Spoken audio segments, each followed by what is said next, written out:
बच्चों, स्वागत है आप सभी का मयंक मैथ्स एकेडमी में। तो जैसा कि आप सभी जानते हो, हम लोग इस चैनल पर मैथ्स पढ़ रहे थे बच्चों, और हम लोगों ने कुछ क्वेश्चन सॉल्व कर लिया था। बहुत दिन से वीडियोस नहीं आ रहे थे, उस चीज़ का सबसे बड़ा कारण आप लोग समझ ही रहे हो।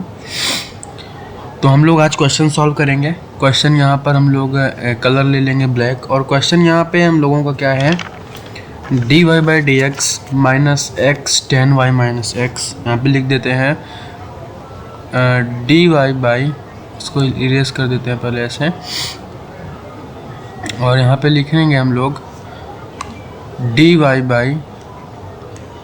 बाई डी एक्स माइनस का x टेन y माइनस का x इज इक्वल टू हो जाएगा 1 हो जाएगा। हम यहाँ पे पुट करने वाले हैं।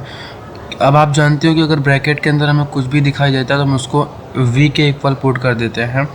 तो यहाँ पे जो दिख रहा है आपको, ये चीज़ आपको जो दिख रहा है y माइनस एक्स को हम यहाँ पे पुट करेंगे, v पुट करेंगे। तो यहाँ पे हम पुट कर देते हैं y minus x is equal to v। अब इसको नंबर हम इक्वेशन 1 बना देते हैं, इसको इक्वेशन नंबर 2 बना देते हैं। अब इक्वेशन 2 को हम डिफ्रेंशिएट करते हैं विथ रिस्पेक्ट टू x के। तो यहाँ पे लिख देंगे 2 differentiate DIFFERENTI differentiate with respect to x के।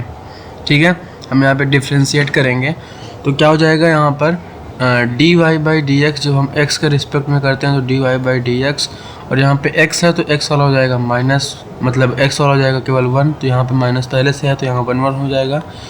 और जब v का डिफ्रेंशिएशन करेंगे तो कितना हो जाएगा, v का डिफ्रेंशिएशन जब करेंगे कितना हो जाएगा, ये हो जाएगा dv बाई डी एक्स। ठीक है, अब यहाँ पे इक्वेशन नंबर 1 पे आप एक काम करोगे, dy by d x minus 1 की वैल्यू निकालोगे, या फिर इक्वेशन नंबर 1 से आप dy बाई डी एक्स की वैल्यू निकालोगे। तो यहाँ पर हमारे हिसाब से आपको सबसे अच्छा रहेगा कि आप यहाँ पे dy by d x minus 1 की वैल्यू निकालो, सबसे बढ़िया आपके लिए यही रहेगा।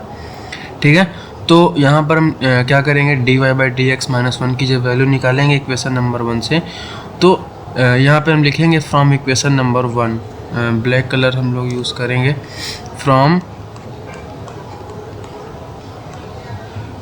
इक्वेशन 1। जब हम 1 यहाँ पे लिखेंगे तो क्या है, 1 dy by d x minus का x tan y minus x is equal to 1। तो यहाँ पे हम dy by d x minus 1 की वैल्यू निकालेंगे तो ये 1 को इधर ले आएंगे तो क्या हो जाएगा, dy by d x minus 1, और इसको इधर भेज देंगे तो क्या हो जाएगा, x टेन y माइनस का x हो जाएगा इक्वल टू, इसके जहाँ पे dy by d x minus 1 लिखा हुआ है वहाँ पर हम लिख देंगे x tan y minus x लिखेंगे। तो हम यहाँ पे लाइन खींच देते हैं एक, और यहाँ पे हम लिखेंगे, अब यहाँ पे इसके जगह पे हम dy by d x minus 1 यहाँ पे है तो इसके जगह पे हम ये पुट करेंगे x टेन y माइनस का x is equal to dv by d x. ठीक है, अब क्या करेंगे बच्चों, हमने इसको v में पुट कर रखा है तो इसको v पुट कर देंगे, y माइनस एक्स को हमने क्या पुट कर रखा है, v पुट कर रखा है, तो यहाँ पे हम इसको v पुट कर देंगे। तो ये v हम लोगों ने पुट किया, और यहाँ पे क्या चल रहा है, इक्वल के इस side dv by d x. तो x के पास हम लोग dx को भेज देंगे, और यहाँ पे 1/10v और dv हो जाएगा। अब यहाँ पे क्या करते हैं हम, फिर जब वेरिएबल सेपरेट कर देते हैं तो हम इसको इंटीग्रेट करते हैं। तो लिखेंगे इंटीग्रेशन बोथ साइड, इंटीग्रेशन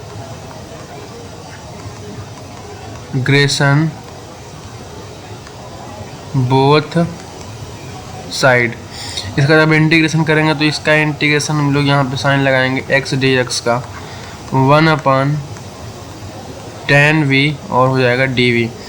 तो इसका जो होता है इंटीग्रेशन x स्क्वायर बाई 2 होता है, क्योंकि आप जानते हो इस चीज़ को कि अगर कहीं पे आपको लिखा हुआ है एक्स डी एक्स, तो उसका इंटीग्रेशन होता है एक्स स्क्वायर बाई 2 होता है। ठीक है, एक्स की पावर ये किस फार्मूले से खुलता है, एक्स की power n+1 divide by n+1 खुलता है। ठीक है, तो अब यहाँ पे क्या हम लोग x की पावर कुछ नहीं होती तो हम क्या मानते हैं अपने साइड से, यहाँ पर अपने साइड से हम लोग मान लेते हैं कि यहाँ पे 1 है, और एक 1 किसका, फार्मूले का, तो एक्स स्क्वायर बाई 2 हो जाएगा। फिर हम इक्वल का साइन लगाते हैं यहाँ पर, तो इक्वल हो जाएगा। आप जानते हो इस चीज़ को बखूबी कि जो समीका जो होती है tan x की, वो क्या होती है, tan x की जो समीका होती है, इंटीग्रेशन नहीं होगा बच्चों, यहाँ पे इंटीग्रेशन हम लोग नहीं कर रहे हैं, हम लोग समीका केवल बता रहे हैं। तो यहाँ पे केवल tan x के बारे में हम लोग लिख सकते हैं। तो tan x की समीका क्या होती है, यहाँ पर tan x की जो समीका होती है, tan x is equal to होता है, ये होता है sin x अपान होता है cos x। आप लोग इस चीज़ को जानते हो, तो हम क्या करेंगे, इस चीज़ को हम यहाँ पे पुट कर देंगे tan v की जगह पर sin x अपान cos x। तो यहाँ पर हम इसको पुट करते हैं, क्या हो जाएगा, sin x अपान cos x, और ये चल रहा है dv। ठीक है, तो हम इसको नेक्स्ट पेज में ऐड कर लेते हैं, पेज नहीं रहा तो ये क्या है, इसको आप याद कर लीजिएगा, या तो फिर हम इसका हाँ इसको आप याद कर लीजिएगा, एक्स स्क्वायर बाई 2, इसको नेक्स्ट पेज में लिखना है हमको, x square by 2, x square by 2, यहाँ पे स्क्वायर थोड़ा सही से लगाना पड़ेगा, अरे राम, एक्स स्क्वायर बाई 2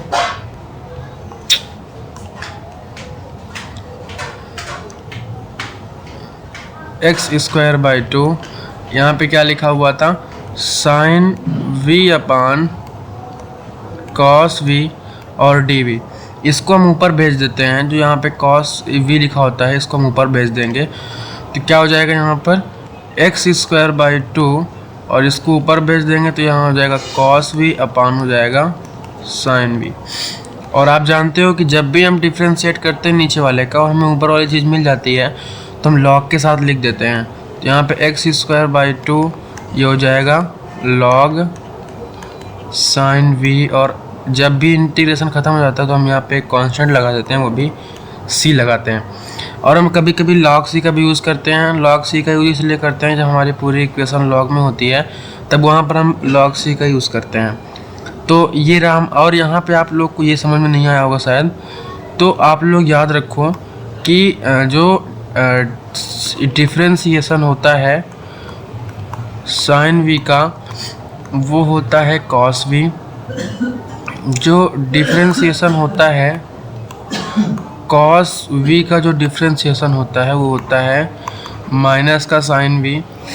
ठीक है, ये आइडेंटिटी आपको याद करनी पड़ेगी। आप डिफ्रेंशिएशन पढ़ रहे हो तो आपको ये आइडेंटिटी याद होना बहुत इंपॉर्टेंट है। तो मैंने आपसे बताया था कि जब नीचे वाले का डिफ्रेंशिएशन करने पर ऊपर वाली चीज़ मिल रही हो तो हम लॉग के साथ लिख देते हैं। जब आप साइन v का डिफ्रेंशिएशन करोगे तो आपको कॉस v मिल जाएगा, और चूँकि कॉस v ऊपर लिखा हुआ तो हम इसको कॉस v के टर्म में लिख देंगे। तो ये हमारा रहा फुल एंड फाइनल आंसर। ठीक है, तो यहाँ पर हम इसको कलर ब्लैक रहेगा और इसको थोड़ा अच्छे से लिखेंगे, एक्स स्क्वायर बाई 2 हो जाएगा। ठीक है, तो इसका कलर जो है ना